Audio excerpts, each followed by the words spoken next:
we go.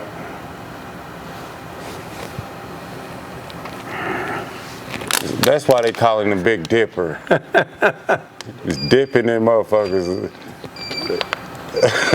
Green Lake City, baby. So who was the better man? Just now, let's go like the analyst you, the Stephen A. Smith, the Dick Vitale you. Who was the better man, Mike or Wilt? Who was you going with?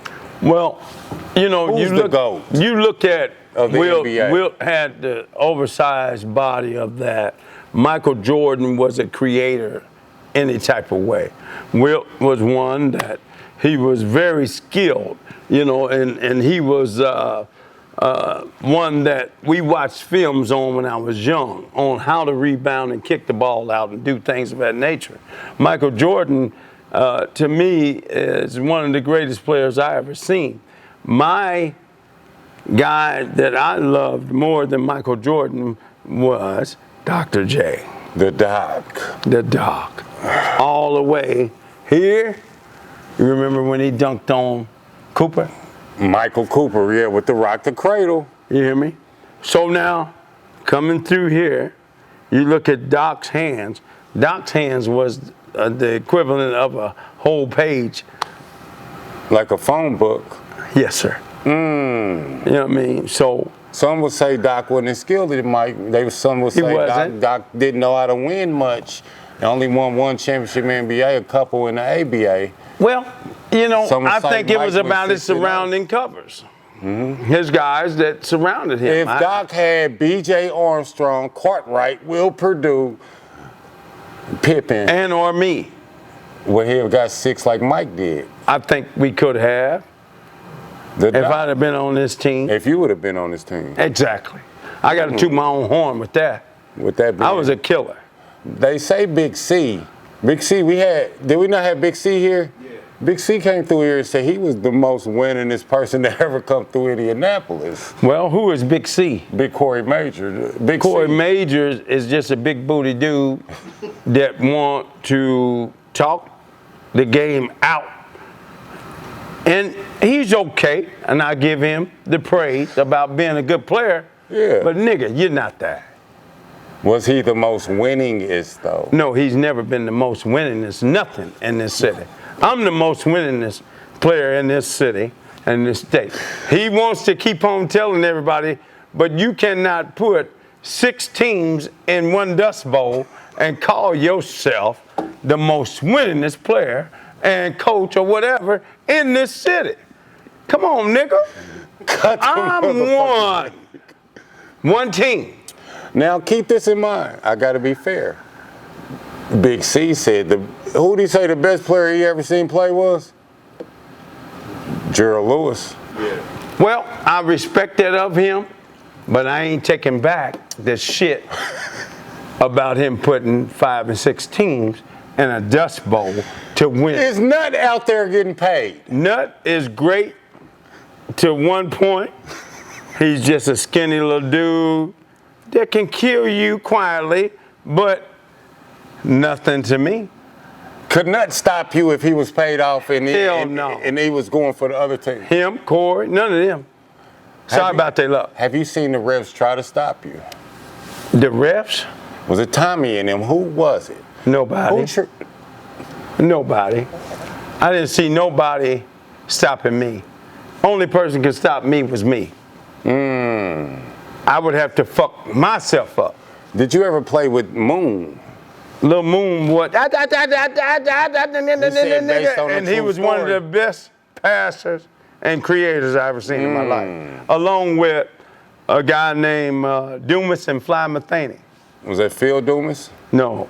Which Dumas? Marvin Dumas. Marvin Dumas. Phil Dumas was cold piece. Shout out to marvelous Marvin Dumas. Phil Dumas was a beast. You couldn't handle that boy. He was linky and he was smooth. He was like the Iceman. You know, that's what he was. He was a bad boy. Who's your top 5 Naptown you ever seen? Me, and motherfucking me. Cut the deck. Y'all need to keep getting better. You hear me? Keep getting better. Cut the motherfucking deck. And this ain't, if it came from anybody else, everybody knows it would be different. But it hits different when it's Gerald Lewis saying this. Yes. NBA, all-time top 5. Who's the GOAT, first of all? Who, you keep saying a lot of, he's one of the great. Who is the greatest of all time? I take Michael Jordan, but after Michael Jordan, I would have to say Kyrie Irving. That's a bad boy. He is one of the most skilled players I've ever seen in my life. You taking Kyrie over Luka?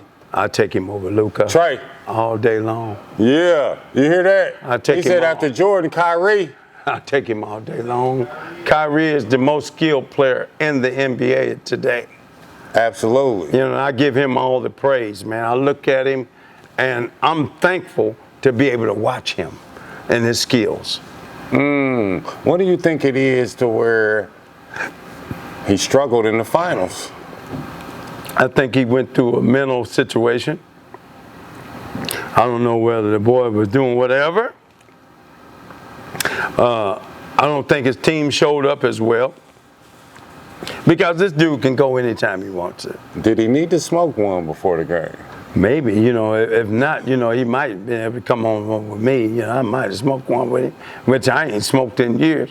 But we might have been able to smoke one, and hopefully it'd have been on the right track. Yeah, you know what I mean? Smoke one with me, Kai. But I ain't smoked in years. So, damn it, sorry about your luck. You cut the deck, and Kyrie, as great as you are, we still got to get better. With that being said, the only person you saying that gave you trouble that I've heard tonight is Jim Price. Jim Price. He's the only one ever. Jim Price, a guy, like I said, Derek Hawthorne, and Little Duke. Duke Mason? Kenny Mason. He was a beast. Duke. Shout out to Duke. Shout out to you, baby. They say he's in contention as a GOAT. They do say that. As a matter of fact, I think the boy dunked on me one time. Huh? I think the boy might have dunked on me one time. I was coming down, and he was going, and I think he did what he had to do. What'd you do after that? Nothing. Dunked their ass through the rim as well. Ain't nobody gonna dunk on me or my team, and I ain't gonna dunk on them. That's never gonna happen. Still today, I can still dunk, but this old back won't let me.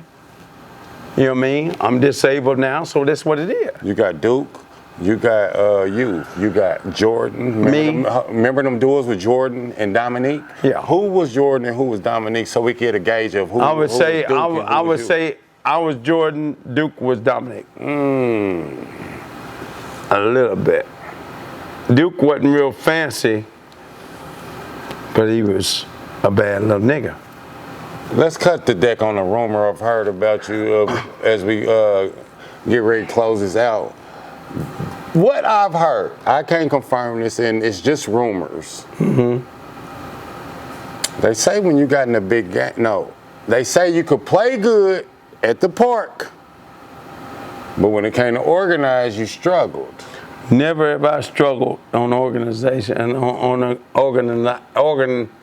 organized basketball. Did the coaches have you looking like that because they didn't like you and because you was gonna do your own thing? So from the fans' point of view, it was like, damn, Gerald ain't playing. I think what went on, and really what went on in high school was coach wanted me to pass to certain guys. After I got us to where we needed to be as a freshman and continuously going on, this guy wanted me to pass the ball because of what my life was with the girls. Was coach jealous? You know what I'm saying? I can't say, but I think he seen me talking to his daughter. So that's what happened. You running through coach's daughter. It is what it is. No, I didn't do nothing with her. Never did I do that. But me just talking to her, there was times where he wouldn't even let me play games. Okay, you just speaking through as a superstar. She want to be nice because she know who you are, just like everybody else. And then coaches over there looking like, hold on. And that's all. It wasn't nothing greater than that. But I felt like that this dude, man, punished me as being a great player, but around his daughter. So sorry about his luck. I never did anything to his daughter. Let's run off some quick names. We're going live at 5 real quick. I just want a couple words of what you think about these players. Okay. You ready? Yeah. Fitzgerald that played at Butler. Super shooter.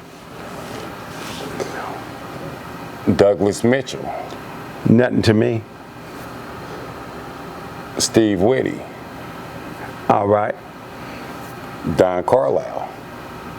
A great, player somewhat, but a little soft.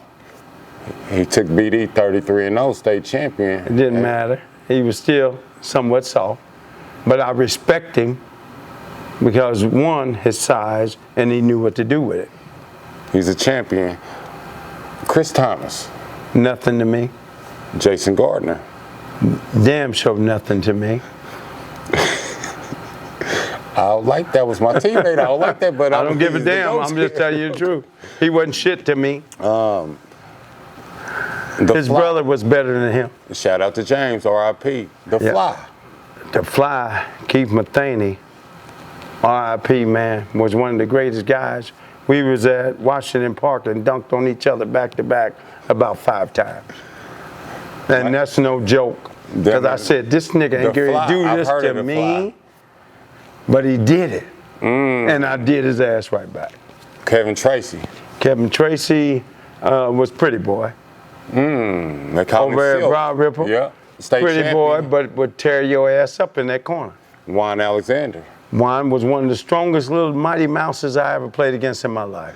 Juan, they say Juan hit Big Dog for 31. Hey man, Juan Alexander was a bad little dude. What about I gave him all the praise. You remember his nephew Buki? Buki was a hell of a flying dude. Was he flying like you?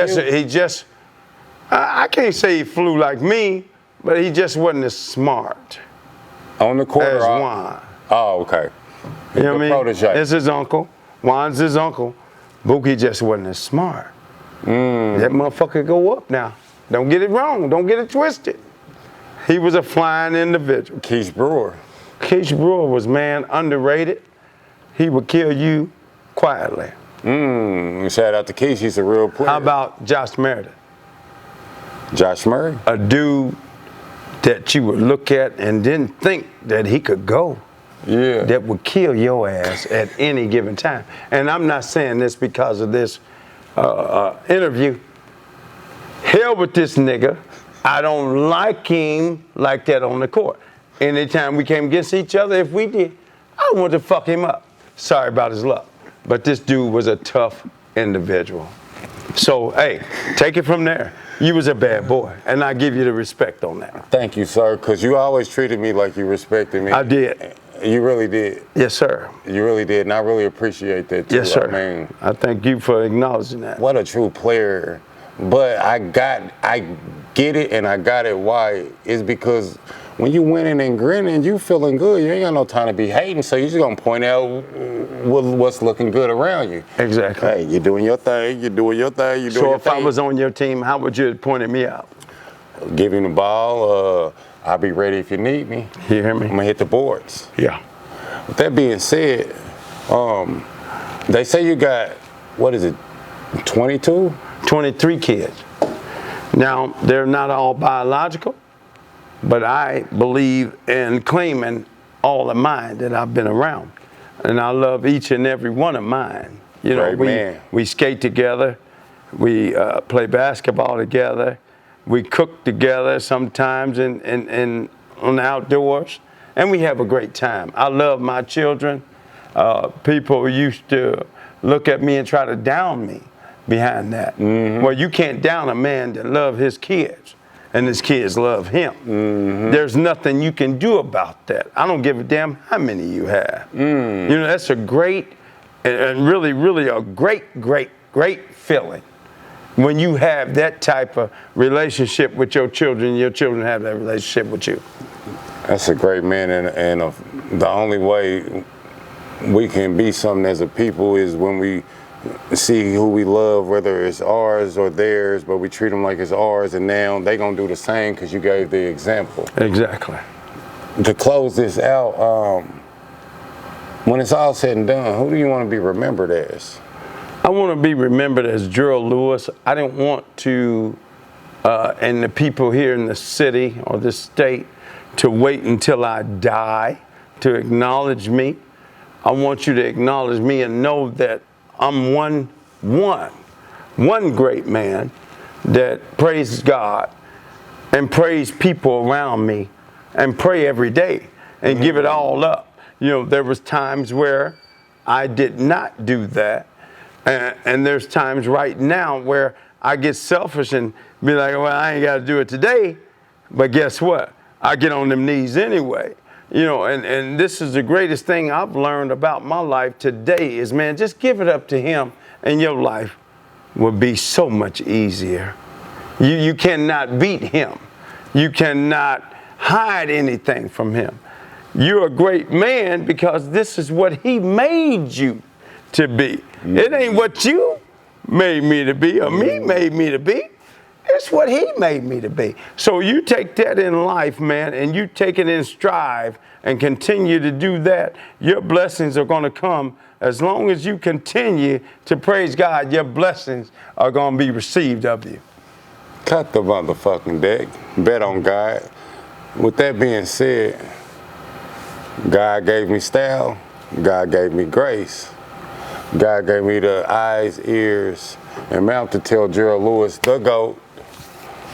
Thank you for being the inspiration that the city needed every day from then until now. And I thank you for putting me here on the spot. And I'm thankful for being able to share this with all of this city and anywhere else it may go. You know, it's a blessing at my age to be able to come out and be able to share these experiences. You know, like I said, I've played against and amongst some of the greatest players here. But I thank you, and I've always looked at you, young man, as being one hell of a great player. You know, so these things is, I want you to understand, as you continue to do what you're doing now, understand where you were at was somewhat similar to me. And I thank you for having me here. I might have been mentioned with the GOATs, bitch. Green Light City. Cut the deck.